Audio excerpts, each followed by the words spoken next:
Hello everyone, my name is Taylor. I am a single mother who faced many challenges to raise my son, Eric. Many single mothers have supportive families. I thought I did too, but I was wrong and found out in the worst way. Thankfully, I managed to protect myself and my son from the people who tried to ruin our lives. My ex-husband Carl is an abusive person. Just thinking about him makes me feel sick. There was a time when I was deeply in love with him. But things got bad after we got married. Carl was a wonderful boyfriend, but as a husband, he was a nightmare. He was controlling and gradually became abusive. I stayed in the marriage for over 8 years because he manipulated me and trapped me with a baby. I believed my son deserved a father, so I didn't leave. However, things got much worse when Eric was 5. One day, Carl started to hit me very hard. My poor son saw this and tried to stop his dad. Carl was so angry that he pushed Eric to the floor. That was the breaking point for me. I called Child Protective Services, CPS, and the police, which was enough to keep Carl away from us. However, he was determined to get back at me. He said, "You think you can run away from me, Taylor? That will never happen. Sooner or later, I will have you and my son back in my house. You just wait and see. We are getting a divorce, Carl. There is no way I will allow you near me or my son again. Even if we divorce, I'll find a way to take Eric. I am his dad, and I have rights. He will be in my home, and so will you. Mark my words." Carl's behavior and violent history made me very paranoid. My son was extremely traumatized and had to go to therapy to deal with his issues. After a long court battle, Carl and I were finally divorced. I didn't stop there. I moved near my parents and sister to stay safe from Carl. I even got restraining orders against him. It was the most horrific time of my life. Carl never knew where I had moved. He might have guessed, but he didn't have my exact address. Being near my parents and sister made me feel safe. However, my parents were not very supportive of my divorce. They said, "Was it really necessary to get a divorce? You two could have attended therapy and talked it out. It's not a big deal.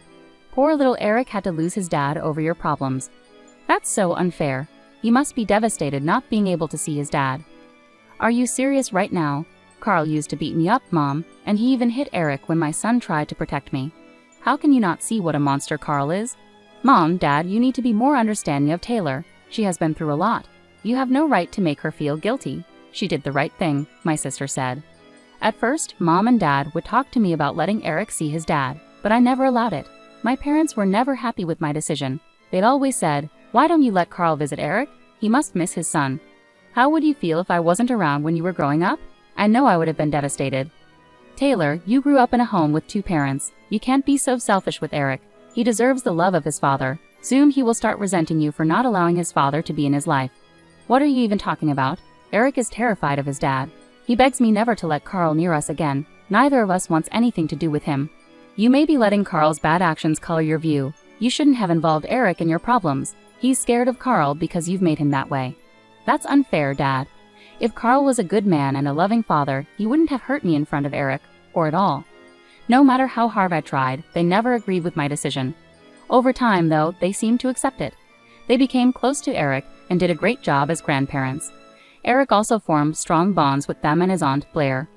I think part of the reason my parents stopped pressuring me was because Blair and I were financially supporting them. Dad doesn't have a good job and Mom doesn't work, so we sent them monthly allowances. Money might have been why they eventually stopped bringing up the matter. Eric and I were doing well in our new home. He started school locally, and I had a good job at an office. Things were going smoothly, and I was happy being close to family. However, I didn't expect my loved ones to betray me. About a year after leaving Carl, I was preparing for a business trip to another city. I couldn't bring Eric along because there were no childcare arrangements at work. I was stuck, wondering what to do with Eric. That's when my mom and dad suggested a plan. They said, "We heard you'll be going on a business trip soon. Stuart and I have been thinking about babysitting Eric for you. We can stay at your house and take care of both Eric and the house." "Are you sure about this? Eric can be quite a handful. Plus, leaving your apartment empty might be risky, don't you think? It's just for a few days, so I don't think it'll be a problem. Besides, we love Eric and he loves us. I'm sure he'll enjoy spending time with us. Yeah, we'll stay here and take care of everything. Your house will be safe while you're away. It's like getting 2 benefits at once." "Okay, since you're so insistent, I'll leave Eric and my house with you." I agreed to let them babysit Eric and stay at my house until I returned. I felt satisfied with the plan because I trusted my parents completely. Now I know I made a huge mistake. I shouldn't have trusted them at all. My business trip was just a week later. I flew out that night after saying goodnight to Eric. I had to leave a day early to prepare for a big client meeting the next morning. I called my parents and Eric from the hotel after I arrived. Everything seemed fine. Little did I know what was about to happen. At night, while I was in my hotel room preparing for my meeting the next day, Blair called me. Her call made me anxious. I immediately thought something might be wrong at home. I answered nervously. "Hey Taylor, have you already left for your business trip?" Blair asked. "Yes, I flew out yesterday. It's a short trip." "Have you left Eric with Mom and Dad?" I replied. "Yes. Is everything okay?"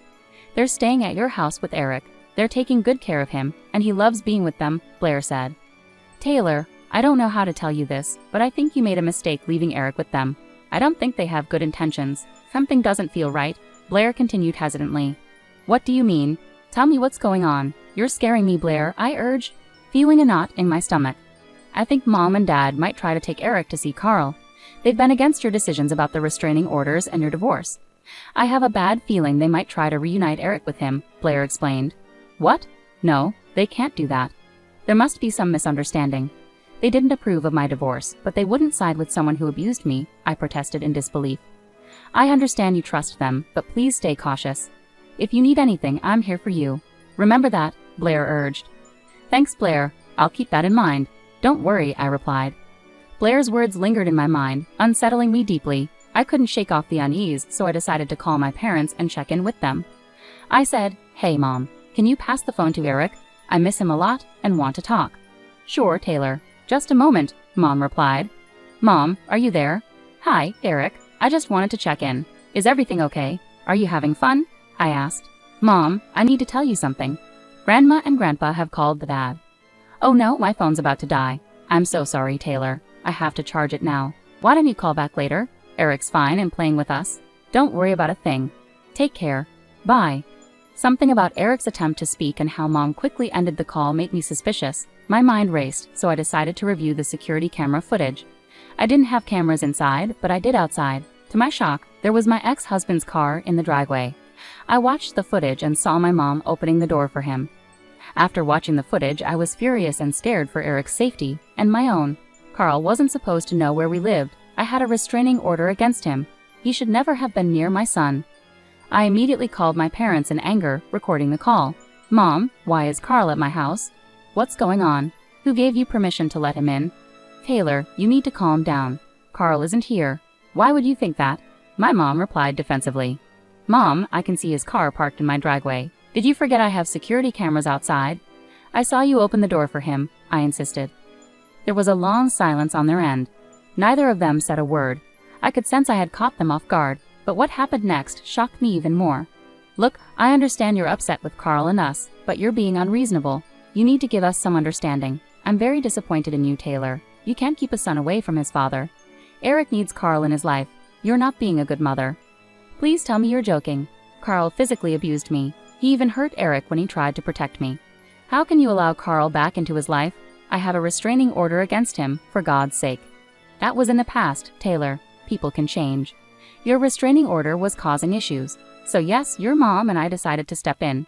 We gave Carl your address since you wouldn't. We've reunited father and son. They're happy together. Mom, Dad, you have 5 minutes to get Carl out of there. If you don't, there will be consequences. Don't threaten us, Taylor. We're your parents. You're 3,000 miles away. Carl will stay here as long as he wants. We're planning a picnic tomorrow." "I'm hanging up now before you say anything else," Mom retorted before ending the call. "I literally gave you 5 minutes to get Carl out. When that time passed and his car was still in the driveway, I had enough. I felt scared and betrayed. I knew I had to act fast, so I called law enforcement. I explained everything and told them to arrest Carl. I also instructed them to take Eric from my parents and give him to Blair. The police arrived quickly, thanks to living near a station. I watched through CCTV as they confronted my parents and Carl. Mom and Dad looked panicked as the police moved in to arrest Carl. Mom called me, furious. "Taylor, what's wrong with you? Did you call the cops on us? How could you do this? Carl could go to jail." "He will go to jail, Mom, and so will you if you don't leave my house right now. I don't want you and Dad on my property again. I've called Blair. She's coming to take Eric. You'll never come near us again." "How dare you, Taylor? You're a horrible woman. I wish you were never born. You can't kick us out and take our grandchild from us. We won't let that happen." "Good luck with that, Mom and Dad. The police will stop you if you try anything. They know Eric is going with Blair. You can't do this. We have grandparent rights. We'll sue you." Good luck trying to fight me in court. It'll be interesting to see the judge's reaction when she learns you allowed an abusive man into my home despite a restraining order. You won't stand a chance." Before my parents could respond, the police emerged with handcuffs. Carl was led to a waiting police car and placed in the back seat. Seeing him taken away brought me a sense of relief and satisfaction. The police then turned their attention to my parents, who were flustered, and my dad began shouting at them, likely arguing about Eric. At that moment, my sister Blair arrived. She showed her ID to the police and took Eric with her. My parents tried to intervene, but the police intervened and prevented them from causing any trouble. The officers stayed until my parents gathered their belongings and left. Blair locked up the house and took the keys from them. My parents tried calling me to scream about the situation, but I didn't pick up. They started sending me strange and threatening texts, which I recorded because they were alarming. Here's what they said. "What you did today wasn't right, Taylor. There will be consequences. You had no right to take Eric away from us and Carl. I can't believe you're my daughter. I hate you. You won't keep us away, Taylor. You work. You can't be with Eric all the time. We'll get visitation rights from court, then take Eric from you. One call to CPS from us and Eric could be taken away. We're smarter than you. We'll call CPS with bad stuff. They'll place Eric with us, and he'll never return to you. That won't happen. Eric stays with me, and I'll protect him with everything I have. We know Eric's school and your address. We'll find a way to be with him. You can't stop us. Yeah, if you act crazy, we'll take him away from you. You'll never see him again." My parents are not only horrible but also foolish. It's clear to me now that they still expect everything to go their way. They have no idea what I have planned. Time will reveal everything to them. Carl made a big mistake by teaming up with them. He'll face consequences too. I wrapped up my work as quickly as possible and rushed home. Blair had kept Eric safe at her house. Eric was visibly relieved to see me. "Mom, you came back. I was afraid you wouldn't," Eric said anxiously. "Eric, what are you talking about? I went on a business trip." "Of course, I was coming back," I reassured him. "Dad said you left me, Mom. He showed me pictures of his house and said he'd take me with him. I was scared. I didn't want to go," Eric explained, clearly distressed. "Eric, listen to me. I will never let Carl take you or even come near you again. I'm staying right here with you, I promise," I assured him firmly. I spent a long time comforting Eric and ensuring he felt safe. It was upsetting to hear that Carl had been filling his head with lies about me abandoning him and trying to take him away. I was furious with Carl. CPS got involved and listened to Eric's account. They recommended therapy, and Eric is already attending sessions. I've also enrolled both of us in group therapy to help us heal from our experiences. Our therapist has been wonderful and supportive throughout. My lawyer used all the evidence of Carl's crimes in court. He's facing charges for attempted kidnapping and violating the restraining order, which could lead to jail time. Right now, I'm working on legally severing Carl's parental rights to Eric. My son deserves a good father, not an abuser like Carl. My lawyer is competent, and we're hopeful for a successful outcome. Eric, listen to me. I won't let Carl come near you ever again. I promise I'm staying right here with you, I reassured him.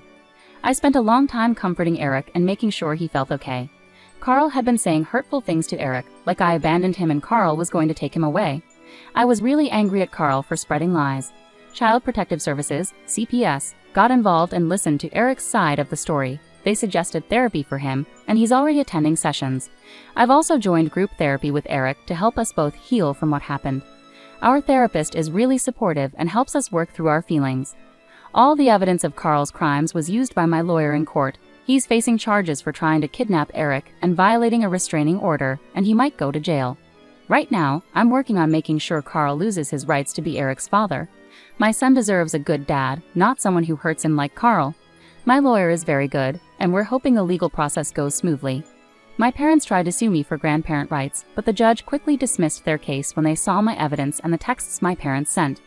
I took further steps and got restraining orders against them, which the judge approved right away.